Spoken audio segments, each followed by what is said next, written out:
जब भी कोई अग्नि को पैर से छू लेता है,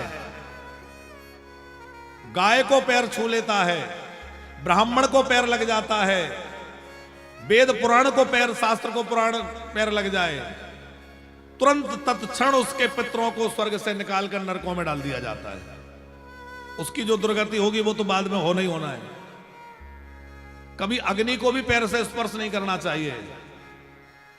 कई लोगों का अभ्यास होता है बीड़ी पिएंगे और माचिस जलाने के बाद, अब बीड़ी तो जल गई और वो माचिस की सीख जो है उसको पैर से मसल देंगे।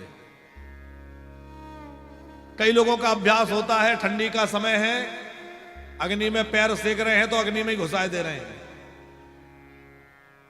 अग्नि की तरफ पैर करना, अग्नि को पैर मारना, ये भयानक अपराध है, क्योंकि अग्नि जो है साक्षात नारायण स्वरूप ही है। अग्नि हम लोगों के द्वारा दिया हुआ अन्न, हविष्य अन्न, हमारी आहुति कहां ले जाते हैं? देवताओं के पास। इसलिए अग्नि को देवताओं का मुख कहा है, देवताओं का वाहन कहा है, वो हब ले जाने वाला कहा है। इसलिए अग्नि में कभी पैर ना लगे। और एक और बात कही गई है कि जिन परिवारों में, जिस वंश में कोई भगवत भक्त पैदा हो जाए, उसके पूर्वज भले ही नरकों में रह रहे हों, उनके पूर्वज भले ही नरक में पड़े हों, पर जैसे ही कोई कुल में, परिवार में भगवत भक्त पैदा होता है और वो भजन करता है, तो क्या होता है? उसके सारे पितरों को जो है नरक से निकाल करके भगवान के धाम में भेज दिया जाता है, स्वर्ग में भेज दिया जाता है, और आनंद से वहां उनको सोमरस पिलाया जाता है, उनको वहां प्रसन्नता से रखा जाता है, आदर पूर्वक रखा जाता है। तो भैया अपने लिए नहीं सही, कम से कम अपने पितरों की लाज रखने के लिए अच्छे आचरण करो।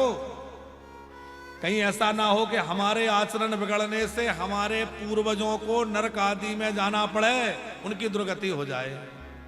और हमारे आचरणों से यदि हमारे पितरों की, पूर्वजों की दुर्गति भई, तो हमारी क्या दुर्गति होगी, जरा विचार कर लो। ठीक इसी प्रकार एक बात और है, पूज्य महाराज श्री जी बैठे हैं कि गुरु जी क्या है? गुरुर ब्रह्मा गुरुर विष्णु गुरुर्देवो महेश्वरा, गुरु साक्षात परब्रह्म। गुरु ब्रह्मा भी है, विष्णु भी है, शिव भी है। इसकी व्याख्या पर हम नहीं जाएंगे, हम जो कहना चाहते हैं उस पर ध्यान दीजिएगा। शिष्य के लिए गुरु परम ब्रह्म से भी बढ़कर है, ये नितांत सत्य है। लेकिन गुरुजी ये कहने लग जाएं कि अब भगवान को छोड़ो, हम ही को भजो।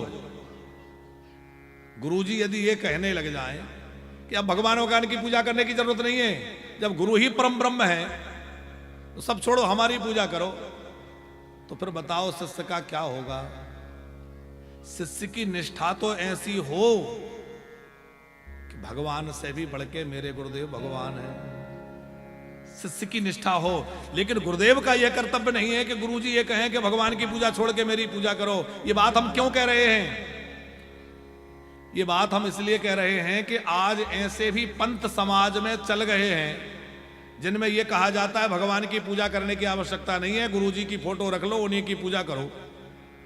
तमाम ऐसे पंथ चल गए, तमाम उसका प्रचार हो रहा है। कोई ब्रह्म कुमारी के नाम पे, कोई जाने निरंकारी के रूप में, कोई किस नाम से। अब ज्यादा नाम लेंगे तो टीवी पे कथा चल रही है, लोग पीछे पड़ जाएंगे, पर हमें उसका डर भी नहीं है। आप बताओ कुछ दिनों पहले ये सब कहां थे? ये बात हम किसी दुराग्रह से ग्रसित होकर नहीं कर रहे हैं, ना हमें किसी से कोई विरोध है। बस इतनी सी बात है भैया कि हमारे सनातन में अवरोध पैदा करने वाले ये सब लोग हैं। हमारे वेद जो कहते हैं वही धर्म है, और वेद के अनुसार चलना ही हम सबका कर्तव्य है। वेदा प्रणहितो धर्मा यद धर्मा विपर्यया, वेद जिसको करने को कहें वही धर्म है। पर आज अनेक ऐसे पंथ प्रकट हो गए जो भगवत भक्ति का विरोध करते हैं। अनेक ऐसे लोग हो गए समाज में जो कहते हैं कि मूर्ति पूजा करना बेकार है। पर ध्यान देना, हम लोग सनातनी हैं, हमारे पूर्वज वर्षों से, पीढ़ियों से, युगों से जो परंपरा करते आए हैं, हमें उनका निर्वाह नहीं छोड़ना है। हम लोग वेद मार्ग पर चलने वाले हैं, हम लोग शास्त्रों के अनुसार जीवन जीने वाले हैं, स्मृतियों के अनुसार जीवन जीने वाले हैं, राम कृष्ण को मानने वाले हैं, पंचदेव उपासना करने वाले लोग हैं, अग्निहोत्र करने वाले लोग हैं। इसलिए हमें किसी के बहकावे में आकर के न मूर्ति पूजा बंद करना है, न यज्ञ बंद करना है। अब आप कहेंगे हमें कैसे पता चले कि ये सही है, ये गलत है? तो सीधा सूत्र बता दें, जिस जगह तुलसी में श्रद्धा ना हो, गाय में श्रद्धा ना हो, संत में श्रद्धा ना हो, गंगादि पुण्य तीर्थों में श्रद्धा ना हो, समझ लेना ये हमारा पंथ नहीं हो सकता। और जहां तुलसी के सेवन की चर्चा हो, जहां गोप सेवा की आराधना की चर्चा हो, जहां संतों को भगवान माना जाता हो और जहां तीर्थों का सेवन होता हो, वो सनातन का स्वरूप है। ये भैया सनातन के स्तंभ है ये सब।